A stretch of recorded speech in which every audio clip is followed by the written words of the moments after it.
Let me ask you, what holds your life together? What keeps you consistently achieving things? And how do you keep yourself motivated continually? Today, I'd like to speak to you about structure and how I've used that in my life to keep me doing those three things.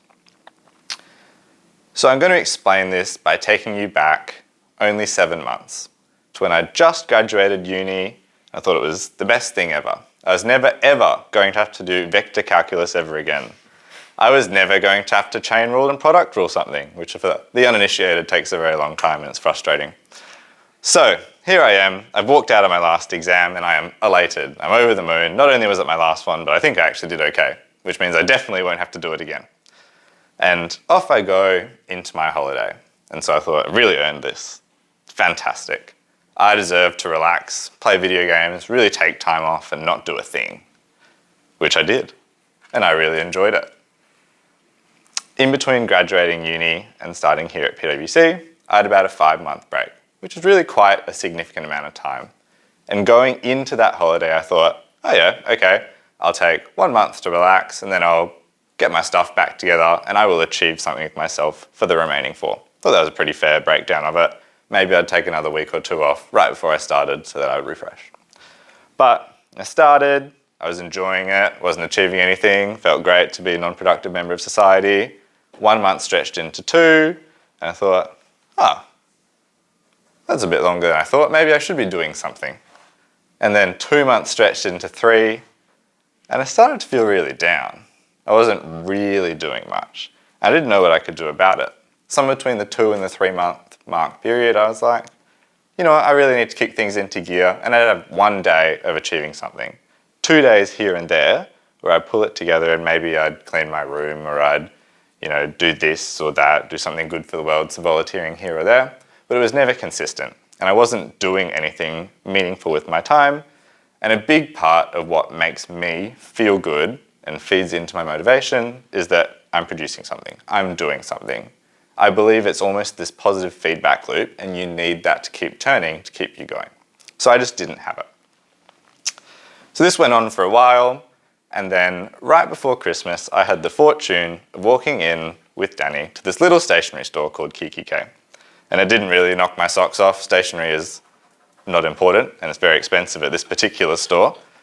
And I found a little planner about this big and it was literally just 4 lines and it said, what's your goal for the week? And you picked 3 and you wrote them up the top and then under that it said, how do you break that down? What are the steps to achieve your goal this week? And so you write 1, 2, 3, 4, you break it down, think about it, and then below it said, what's your reward when you finish that goal? Cool. You could even give yourself a treat for achieving what you want to. So I spent $10 on this overly priced planner because I thought it was wonderful. I thought it was a really great idea and maybe it would turn things around. And you know what? It did. I started, I wrote a goal at the top, maybe I'd get my driver's license, didn't quite work. Maybe I would make a game. Started on it and it's still going. Maybe I'd start trying to make a YouTube channel. Had a rough idea, gave it a crack, wasn't for me. But I started and that was the most important thing. For once, or not for once, but for the first time in months, I had a direction and something that was feeding me as a person and keeping me going, turning that positive feedback loop. And so, each week, I would fill out my planner. I'd work out what I was going to do and I'd break it into pieces of a whole. And it let me just start. And then I kept doing it and I kept feeding it. So, the reason I named this talk structure is because I think having a structure is a way for you to break down a problem. And so, yes, that's relevant in our jobs, but I think, yes, that's also relevant in your lives. So I think the hardest part of solving a problem is to start. I really do. And so if you can break something down, you can always start. And so if I can encourage you to take that away from this speech as your first takeaway, that the best thing to do is just to start, to have a crack. Really applicable in maths where these problems are often horrible. The next thing I wanted to say is that structures aren't just necessarily useful in your day-to-day life. They can come out in a whole bunch of places. For speaking, I always use 4 letters, SCQA, to guide my approach and my speech and my thoughts so that it always comes out in a relatively clear, linear story. And I think that is something that I do. It's another structure that bleeds into everything I touch. And the last thing I wanted to say was that I use structure to analyze how I'm going to do things. So whether it be how I'm going to split up my time, how I'm going to break up a problem, I've found success personally in just looking at an approach or breaking it down into bits and pieces that I can tangibly touch. And I think for me, that makes a big difference.